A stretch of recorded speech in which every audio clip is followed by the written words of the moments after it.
Meus irmãos e minhas irmãs, paz e bem. A antífona de entrada de hoje nós rezamos assim: Ouvi, Senhor, minha oração, compreendei o meu lamento, atendei a voz do meu apelo, ó meu Rei e meu Senhor. É o tema da oração que nós vemos hoje retratada na liturgia, seja aquela oração sofrida de Esther, como a parte do Sermão da Montanha, na qual o Senhor Jesus fala sobre o sentido da oração. Cada dia a liturgia desse tempo de Quaresma nos coloca diante de um tema essencial para a nossa vivência da conversão. Então hoje é essa aproximação com o Senhor que desde o primeiro dia nós ouvimos no discurso de Jesus, no Evangelho, como um dos temas principais do tempo de Quaresma, junto com aquele da esmola e com aquele do jejum.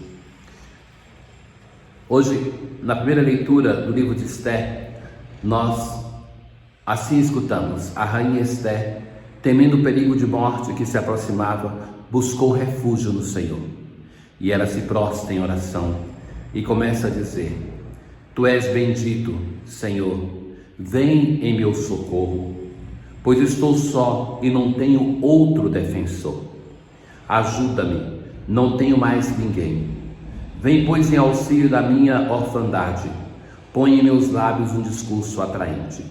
A rainha, ela tinha necessidade de ir diante do rei para defender o seu povo, mas o decreto assim determinava que ninguém podia ir diante do rei e permanecer vivo se não fosse por ele convidado. Se ela não fosse diante do rei para defender o seu povo, o povo seria condenado de todo modo, porque era perseguido. Então, a oração de Esther é uma grande página da espiritualidade, porque é a oração que expressa o sofrimento de alguém que se sente perseguido e que, baseado na tradição dos seus antepassados, que nós encontramos muitas vezes essa oração do sofrido. Pensa nos salmos que nós já escutamos isso, de alguém que vai diante de Deus e fala: Senhor, eu não tenho outra esperança a não ser a Ti somente. E é essa oração da pessoa que está desesperada, mas coloca a sua confiança em Deus, que nós ouvimos hoje, que é pronunciada. E livrai-nos da mão de nossos inimigos, transforma nosso luto em alegria e nossas dores em bem-estar. A continuação dessa história é que, de fato, Esther vai ter a coragem de ir diante do rei e vai defender o seu povo, vai salvar. Motivo pelo qual a grandeza e a importância de Esther na história de Israel. Esther é, por isso, nessa sua intercessão pelo seu povo, a imagem de Maria. É uma daquelas mulheres do Antigo Testamento que são um tipo de Maria, no sentido que antecipam algum aspecto da Virgem Maria que depois nós vamos ver realizado no Novo Testamento. Então, é essa oração sofrida que nós vemos também no Salmo de hoje. Naquele dia em que gritei, vós me escutastes. Ó Senhor, de coração eu vos dou graças, porque ouvistes as palavras dos meus lábios. Perante os vossos anjos vou cantar-vos. Então, é uma oração de agradecimento, porque Deus escutou a oração do sofredor. Eu agradeço, porque fizeste muito mais que prometestes. Naquele dia em que gritei, vós me escutastes. E, enfim, completai em mim a obra começada. Ó Senhor, vossa bondade é para sempre. Eu vos peço, não deixeis inacabada esta obra que fizeram vossas mãos. Na aclamação ao Evangelho: criai em mim um coração que seja puro, dai-me de novo a alegria de ser salvo. Sempre do Salmo 50, que eu já lhes dizia algumas vezes, que nós vamos ouvir e repetir tantas vezes no tempo da Quaresma, esse salmo, que é o arquétipo do salmo penitencial. Tanto é que a igreja o reza durante todo o ano, a cada sexta-feira, esse salmo de penitência, de pedido de perdão, nas suas duas dimensões da conversão: o reconhecer a bondade de Deus e reconhecer que eu pequei.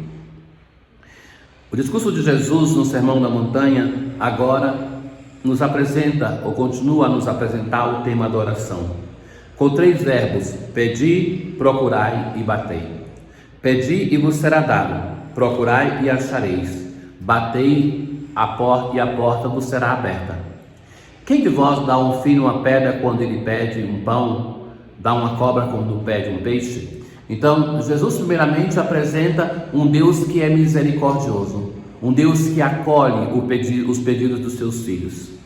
E então é interessante o modo como Jesus vai dizer: ora, se vós que sois maus sabeis dar coisas boas aos vossos filhos, quanto mais vosso Pai que está nos céus dará coisas boas aos que lhe pedirem.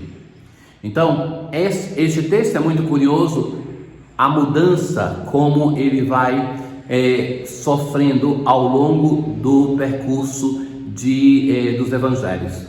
Porque em Marcos, esse texto vai dizer que tudo aquilo que pedirdes ao Pai, Ele concederá. Aqui, no texto de Mateus, nós ouvimos: quanto mais vosso Pai que está nos céus dará coisas boas ao que lhes pedirem. Então já não é tudo, mas coisas boas. E em Lucas, esse pedido que nós devemos fazer e que será atendido é o dom do Espírito Santo, que, na expressão de Paulo, sem o qual nós não sabemos nem o que pedir, nós não sabemos rezar. Então a oração por excelência da igreja, a oração de quem crê, é pedir o dom do Espírito Santo. Na verdade, nós já ouvimos que nas vossas orações não deveis fazer como os pagãos, de multiplicar as palavras, pois vosso Pai Celeste sabe do que precisais. Mas a oração deve ser concebida não como instrumento para mudar o coração de Deus, para convencer o nosso Deus a fazer algo por nós, mas a oração é um instrumento para mudar o nosso coração. Na medida que nós rezamos, que vamos pedindo coisas que às vezes são até inconsequentes, que não deveríamos pedir, mas temos a chance de mudar o nosso coração para que a vontade de Deus se realize em nós. Tudo quanto quereis que os outros vos façam, fazei também a eles. Nisso consiste a lei e os profetas. Então isso aqui é a lei de ouro do Evangelho. Aquilo que queremos que façam a nós, nós devemos fazer aos outros. Isso é o centro da lei e dos profetas, não tem outro. Ora, isso é determinante porque nós muitas vezes, através das nossas orações, nós buscamos o bem e a comodidade para nós. Então, que isso vale para o nosso modo de rezar, para a relação que temos com os outros. O irmão precisa receber de nós aquilo que nós queremos receber dele. Caríssimos, isso é uma mudança de perspectiva muito grande, porque nós muitas vezes só fazemos o bem para quem nos faz o bem.